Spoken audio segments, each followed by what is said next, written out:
மார்க்கெட்டில் இருக்கக்கூடிய ஒவ்வொரு முதலீட்டாளருக்கும் நிறைய சந்தேகங்கள் வரும்.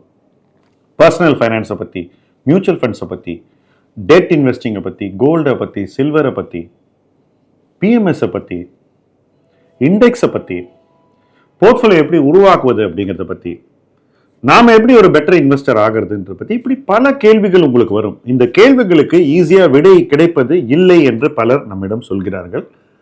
உங்களுக்காகவே ஆஸ்க் M2W எனிதிங் அப்படின்னு ஒரு ஹெல்ப்லைன் ஆரம்பிச்சிருக்கோம். இந்த ஃபார்மை நீங்கள் ஃபில் பண்ணீங்கன்னா ஆட்டோமேட்டிக்காக உங்கள் கேள்விகளை நீங்கள் அந்த ஹெல்ப்லைன் மூலமாக எங்ககிட்ட நேரடியாக கேட்கலாம். நாங்கள் உங்களுக்கு பதில்களை கொடுப்போம். இந்த ஹெல்ப்லைன் ஆரம்பித்து கிட்டத்தட்ட 2 வாரம் ஆகுது. சில நண்பர்கள் இதை யூஸ் பண்ணுறாங்க. இன்னும் நிறைய பேர் இதை யூஸ் பண்ணிக்கலாம். மார்க்கெட் இறங்க இறங்க உங்களுடைய கான்ஃபிடென்ஸை நீங்கள் மெயின்டைன் பண்ணணும், வளர்க்க வேண்டும், முதலீடில் ஜெயிக்க வேண்டும். அதற்காக தான் இந்த ஹெல்ப்லைன். வாங்க ஹெல்ப்லைன் மூலமாக பேசலாம்.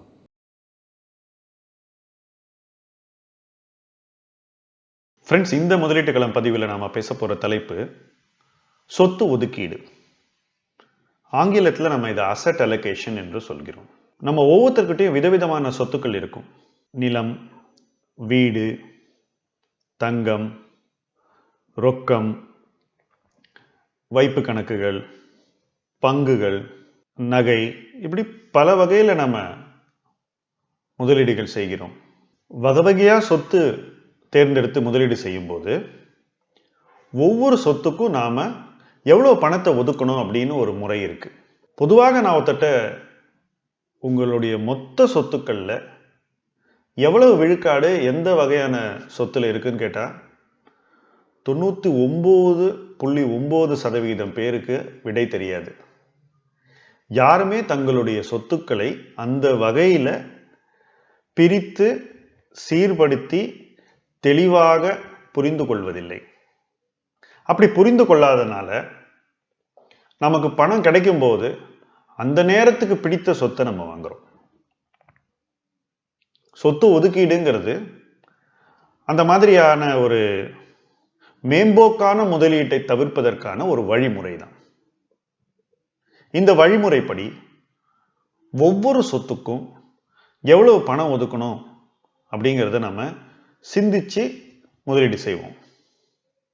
அது மட்டுமல்ல, ஒட்டுமொத்தமாக நம்மளுடைய சொத்துக்களை பார்க்கும்போது எல்லா வகையான சொத்துக்களுக்கும் அங்கே பிரதிநிதித்துவம் இருக்கும், ஒதுக்கீடு இருக்கும். நாம் எல்லா வகையான சொத்துக்களையும் வாங்கி வைத்திருப்போம். ஒவ்வொரு சொத்து வகைக்கும் ஒரு குறிப்பிட்ட அளவை ஒதுக்கி இருப்போம். ஒவ்வொரு காலகட்டத்திலையும் நமக்கு வயதாக ஆக இந்த சொத்து ஒதுக்கீடு நம்முடைய வயதுக்கு ஏற்ற மாதிரி உருவெடுத்து நம்முடைய அந்த நேரத்து தேவைகளையும் வருங்கால தேவைகளையும் எப்படி நிறைவு செய்ய முடியும் என்ற ஒரு கேள்வியை எழுப்பி அதற்கான விடையும் அந்த இடத்துல தெரியும்.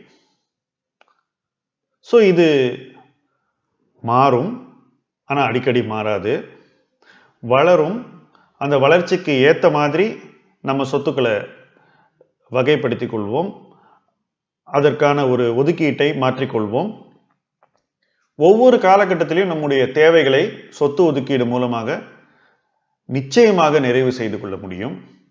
எந்த ஒரு வகையான சொத்தும் நம்முடைய ஒட்டுமொத்த சொத்துக்களில் ரொம்ப அதிகமான ஒரு பங்கீட்டை அடையாத மாதிரி ஒரு பேலன்ஸ்ட் அப்ரோச்சை நாம் கடைபிடிக்க முடியும். நான் பார்த்த வரைக்கும் தொழிலில் நல்ல ஒரு வெற்றியை கண்டவர்கள், சொத்துக்களை நிறைய சேர்த்தவர்கள்னு பார்த்தா அவ்வளவு செல்வத்தை சேர்த்தவங்க கிட்ட கூட இந்த ஒதுக்கீடு சரியா இருக்காது. இது எப்படி பாதிக்கும்னு நீங்க கேட்கலாம். அவர்கிட்ட தான் நிறைய பணம் இருக்கே சார், நீங்க என்னத்தை ஒதுக்கீடு அது இதுன்னு சொல்றீங்க. அவர் செட்டில் ஆயிட்டாரு, அவ்வளவு பணத்தை சேகரிச்சிட்டாரு, செட்டில் ஆயிட்டாரு, அவருக்கு எதுக்கு சார் இதெல்லாம் அப்படின்னு நீங்க கேட்கலாம். அது உண்மை இல்லை. ஏதோ ஒரு காலகட்டத்தில், இப்போ இந்த கொரோனா வருது இல்லையா, இது மாதிரி ஒரு காலகட்டத்தில் ஒருத்தர்கிட்ட எவ்வளவுதான் சொத்துக்கள் இருந்தாலும் உடனடியாக ரொக்கம் பணம் தேவைப்படும்.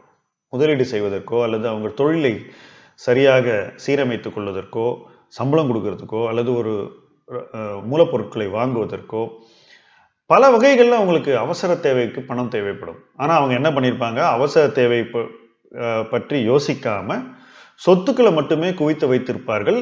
ஒரு அவசர தேவைக்கு அந்த சொத்துக்கள் உதவாது. அதை ரொக்கமாக மாத்துறது ரொம்ப கஷ்டம். அப்போ சொத்து ஒதுக்கீடை சரியாக புரிந்து கொண்டு அதன்படி தங்களுடைய சொத்துக்களை யார் வடிவமைத்துக் கொள்கிறார்களோ அவங்களுக்கு இந்த பிரச்சனையே வராது. நான் ஒரு தொழிலதிபரை பத்தி சொன்னேன்.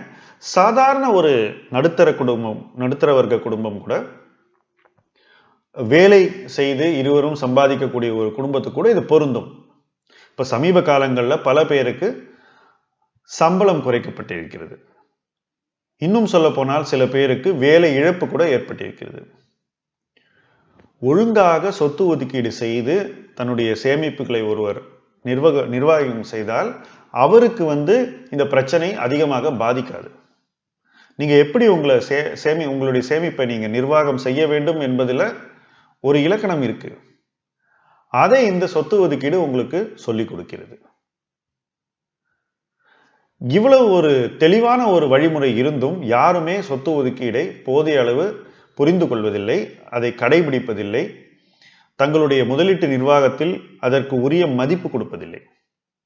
ஆனால் இந்த மாதிரியான ஒரு பொருளாதார காலகட்டத்தில் நாம் இதுவரைக்கும் செய்யலைன்னா கூட இந்த நேரத்திலிருந்து நம்ம இதை நிச்சயமாக கடைபிடிக்க வேண்டும், அதை மதிக்க வேண்டும், அதன்படி நாம் வாழ வேண்டும்.